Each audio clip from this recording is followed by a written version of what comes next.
રાપર નગરપાલિકા કચેરીના સભાખંડ મધ્યે વિવિધ વિકાસલક્ષી કામો અને વહીવટી પ્રક્રિયાઓ અંગે મહત્વની કારોબારી સમિતિ અને સામાન્ય સભાની બેઠકોનું આયોજન કરવામાં આવ્યું હતું।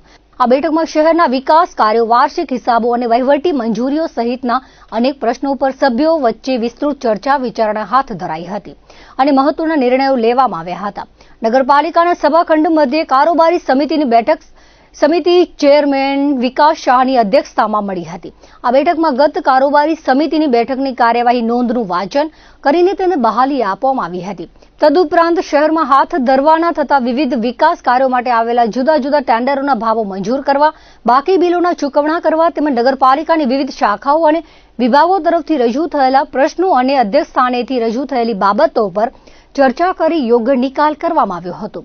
ત્યારબાદ નગરપાલિકાના પ્રમુખ ચાંદભાઈ ભીંડેના અધ્યક્ષ સ્થાને સામાન્ય સભાની બેઠક યોજાઈ હતી, જેમાં સૌપ્રથમ ગત બેઠકની કાર્યવાહી નોંધને બહાલી અપાઈ હતી। આ સભામાં ત્રિમાસિક હિસાબો સર્વાનુમતે મંજૂર કરવામાં આવ્યા હતા। આ ઉપરાંત નગરપાલિકાના મંજૂર થયેલા મહેકમની ખાલી જગ્યાઓ ભરવા માટે રાજકોટ ઝોનના મહેરબાન પ્રાદેશિક કમિશનરની જરૂરી વહીવટી મંજૂરી લેવા બાબતે મહત્વનો નિર્ણય કરાયો હતો।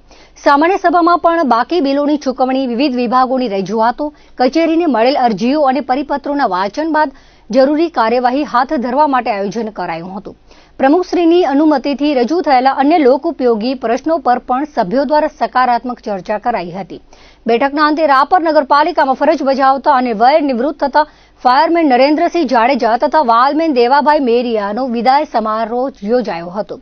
નગરપાલિકા કર્મચારી મંડળના પ્રમુખ હકુમતસિંહ સોઢાની વિશેષ ઉપસ્થિતિમાં નિવૃત્ત થતા બંને કર્મચારીઓની વર્ષોની સેવાઓને બિરદાવીને તેમની ભાવભીની વિદાય આપવામાં આવી હતી। આજરોજ સવારે 10:30 કલાકે કારોબારી સમિતિની બેઠક મળી હતી, જેમાં વિવિધ વિકાસના કામોને બહાલી આપવામાં આવી હતી અને ત્યારબાદ 11:30 સામાન્ય સભા મળી, જેમાં વિકાસના કામો આગળના આયોજનો તે અંગેની ચર્ચા કરવામાં આવી અને વિવિધ પ્રશ્નોનો નિકાલ કરવામાં આવ્યો।